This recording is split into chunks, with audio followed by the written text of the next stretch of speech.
बहुत समय पहले हरियाली से भरे सुंदर गांव में रामू नाम का लकड़हारा रहता था। वह गरीब था, पर उसकी ईमानदारी पूरे गांव में मशहूर थी। सुबह सुबह वह जंगल जाता, लकड़ियां काटता और दिन भर मेहनत करके अपने परिवार का पेट पालता।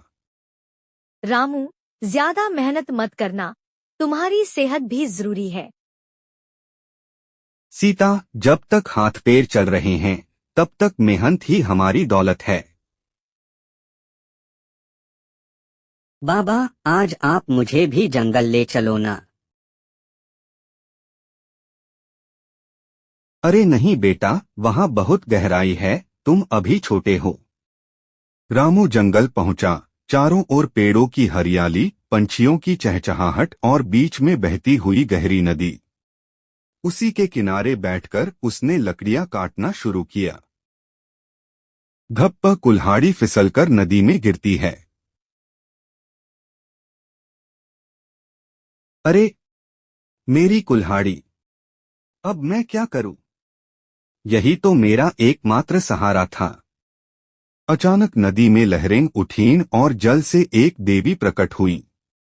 उनके हाथ में सोने की चमचमाती कुल्हाड़ी थी। रामू, क्या यह तुम्हारी कुल्हाड़ी है? नहीं देवी माँ, यह मेरी कुल्हाड़ी नहीं है। मेरी तो लोहे की पुरानी कुल्हाड़ी थी। देवी दूसरी बार प्रकट होती हैं, चांदी की कुल्हाड़ी दिखाती हैं।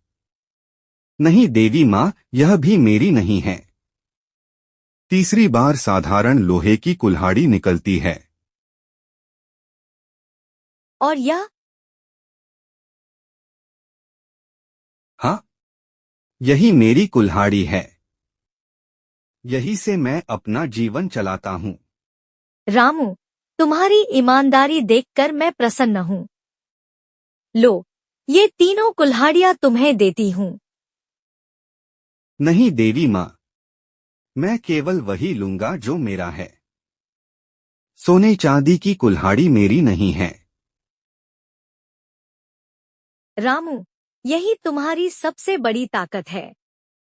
सच्चाई और ईमानदारी ही सबसे कीमती दौलत है। जाओ, अब तुम्हें जीवन में कभी कमी नहीं होगी। रामू अपने गांव लौटा। गांव वाले उसकी नई कुल्हाड़ी देखकर चकित रह गए। सभी ने उससे पूछा कि यह कैसे हुआ। रामू भाई, यह सोने चांदी की कुल्हाड़ी कहाँ से आई? भाइयों, यह देवी माँ का आशीर्वाद है। पर याद रखो, मुझे असली खुशी अपनी पुरानी कुल्हाड़ी में ही है। रामू की ईमानदारी ने उसे सम्मान दिलाया। गांव वाले भी समझ गए कि लालच बुरा है और सच्चाई सबसे बड़ी ताकत। बाबा, मैं भी हमेशा सच बोलूंगा और ईमानदारी से जीऊंगा। यही तो मेरी सबसे बड़ी कमाई है बेटा। ईमानदारी भले कठिन लगे, लेकिन उसका फल हमेशा मीठा होता है।